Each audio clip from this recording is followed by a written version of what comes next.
என்ன அப்படின்னா நபி ஸல்லல்லாஹு அலைஹி வஸல்லம் சுபு தொழுகை பார்த்துட்டு சுபு தொழுதுட்டு வெளியே வர்றாங்க.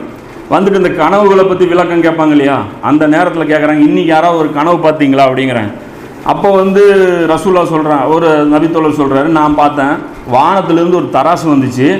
ஃபஸ்ட்டு அதில் நீங்கள் மட்டும் உங்களை உட்கார வச்சாங்க. அதுக்கப்புறம் அபூபக்கரை உட்கார வச்சாங்க. ஆனால் உங்களுடைய தட்டு கனத்திருச்சு. அதுக்கப்புறம் மறுபடியும் அபூபக்கரை உங்களை இறக்கிட்டாங்க. இறக்கிட்டு அபூபக்கர் உட்காந்துட்டே இருந்தார். அதுக்கப்புறம் உமரை கொண்டாந்து அதில் உட்கார வச்சாங்க. அதுக்கப்புறம் அபூபக்கருடைய தட்டு கனத்திருச்சு. அதுக்கப்புறம் அபூபக்கரை இறங்க சொல்லிவிட்டு உஸ்மான் அந்த இடத்துல உட்கார வச்சாங்க. அதுக்கப்புறம் உமருடைய தட்டு கலந்துச்சு.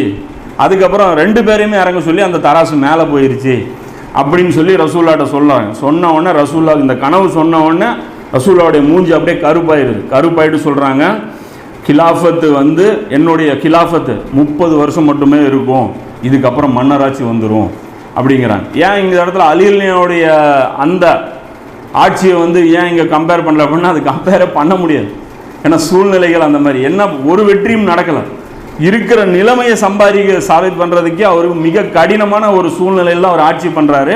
அதனால் முஸ்லீம்களுக்கு எந்த ஒரு நன்மையும் ஏற்படலை. அதே சமயம் அலியுடைய நிர்வாக திறமையில் எந்த பிரச்சனையும் கிடையாது. தப்பாக விளங்கிடக்கூடாது. அலியுனும் சிறப்பான நிர்வாகி. அவர் அந்த சிச்சுவேஷனை அருமையாக கண்ட்ரோல் பண்ணி வச்சுருந்தார். இப்போ உள்நாட்டு கலவரம் வந்தால் எந்த நாடும் வளர்ச்சி அடையாது. அந்த வளர்ச்சியை கம்பேர் பண்ணி நபி ஸல்லல்லாஹு சொல்கிறாங்க. இந்த அடிப்படையிலையும் அபூபக்கருடைய தட்டு எது கனம். ஏன்னா இது விட்டுருந்தா தீனே காணாமல் போயிருக்கும். இவர் இல்லாமல் கம்பேர் பண்ணக்கூடாது. இவர் கிஸ்ராவை அடித்தார், அதெல்லாம் நல்லா இருந்தால் தானே அடிக்கிறதுக்கு, இருந்தால் தானே அடிக்கிறதுக்கு, வைக்கிறது பெரிய விஷயம். அதை செஞ்சார் அபூபக்கர். ஸோ அதனால் உமர்லியனுடைய ஆட்சியை விட சிறந்த ஆட்சி அபூபக்கருடைய ஆட்சிங்கிற இந்த ஒரு முன்னறிவிப்பு இதில் செய்கிறாங்க. இது ஹாக்கிம்ல 4438வது ஹதீஸாக இது இருக்குது. இதிலே ரசூல்லா அடுத்த ஹதீஸிலே ஒரு கூடுதல் வாசகம் வருது, கிலாஃபத் மதீனாவில் இருக்கும், மன்னராட்சி ஷாமில் இருக்கும். இது ரசூல்லா அந்த 30 வருஷம் இருக்குங்கிறாங்களா, இதையும் டீட்டெயிலாக சொல்லிட்டு போகிறாங்க. கிலாஃபத்து மதீனாவில் இருந்து இருக்கும், மன்னராட்சிங்கிறது ஷாமில் இருந்து இருக்கும் அப்படிங்கிறாங்க. இதுவும் பின்னாடி இது அப்படியே நடைபெறுது.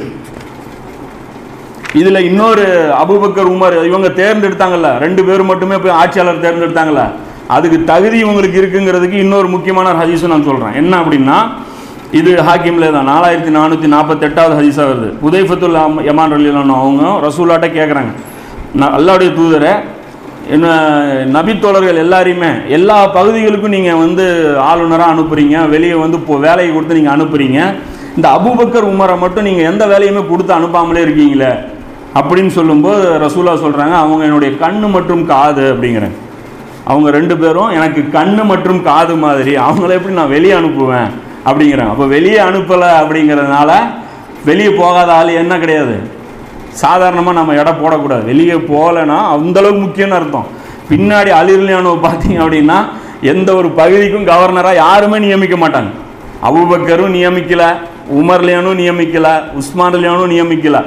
ஏன் நியமிக்கலைன்னா வேணும், இங்கே வேணும், தலைமை செயலகத்தில் அலியுல்லாஹ்வுடைய தேவை இருக்குது அப்படிங்கிறதுக்காகத்தான் இவரை நியமிக்கலையே தவிர மற்றபடி எந்த ஒரு இதுவும் கிடையாது.